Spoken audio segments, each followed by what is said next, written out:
एमिति अलौकिक घटना एटी घटी जाउछि मो ठाकुर ता तळ धाडी लिखि दैछन्ते ना बोले लौकिक मध्यरे अलौकिक भावे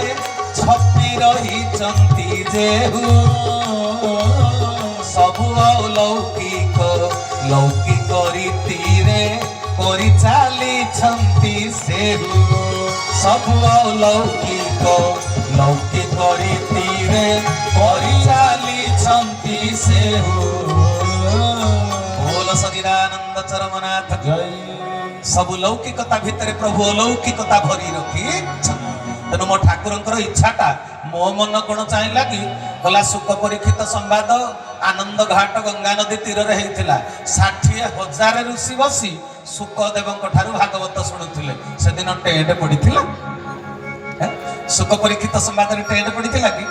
नैमिषारण्य रे 88,000 ऋषि कहूथिले सुत सौनक समेत 88,000 ऋषि शुणुथिले भागवत नैमिषारण्य रे टेंट पड़ीथिला कि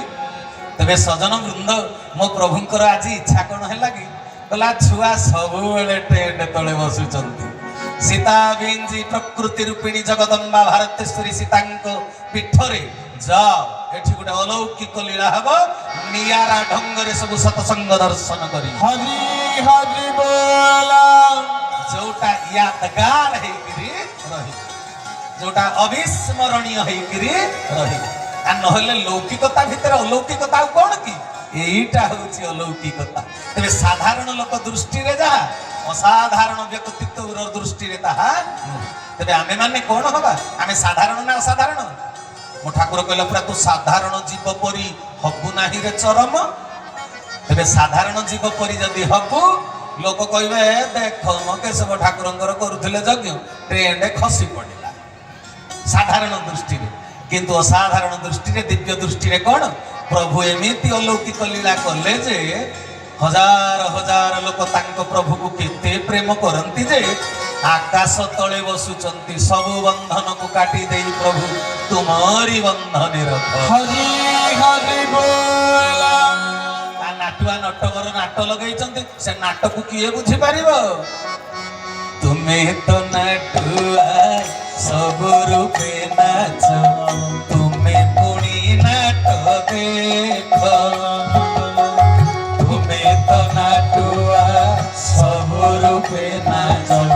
तुमे पुणी नाट देखो आनंद विषाद लहरी खेलाई आनंद विषाद लहरी खेलाई हाथ ठारी मोते डाको हाथ ठारी मोते डाको सब बंधन खोली देई प्रभु तुम्हारी बंधने रख तुम्हारी बंधने रख ठाकुरे रखबारे मते रख प्रभु हे रखबारे मते बोल सच्चिदानंद चरमनाथ तेणु सजन वृंद निजे नाटुआ नटवर आनंद देले पुणी विषाद देले विषादटा केतेबेले जेतेबेले उड़ीगला छिड़ीगला सेतेबेले विषाद आसीथि किंतु भक्त माने दृढ़ता नेले आत्मचेतना तांको भितरे रे हबोनी कोन ये ठाकुर परा अकर्मा नानी कर्तुं अकर्तुं अन्यथा कर्तुं समर्थ सहैसो हरि हरि बोला आमे परा तारी छुआ आमे छाड़ी दबु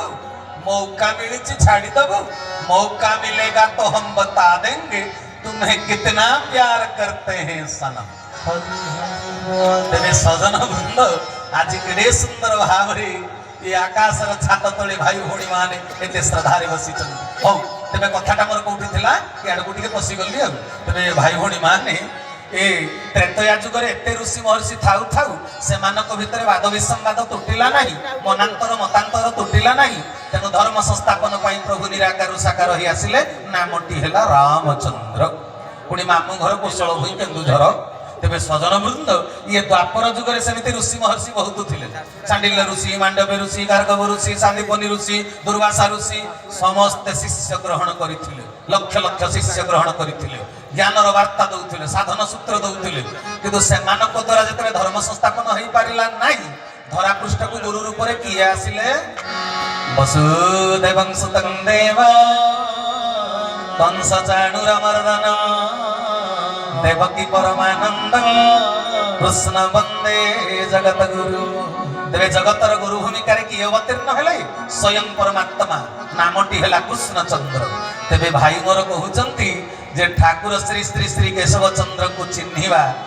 କେମିତି ଚିହ୍ନିବା? ସାଧାରଣ ଭାବରେ ତାକୁ ଚିହ୍ନି ହବ?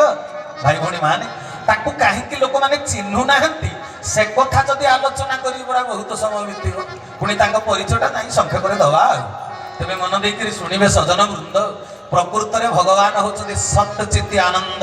ସଚିଦାନନ୍ଦ।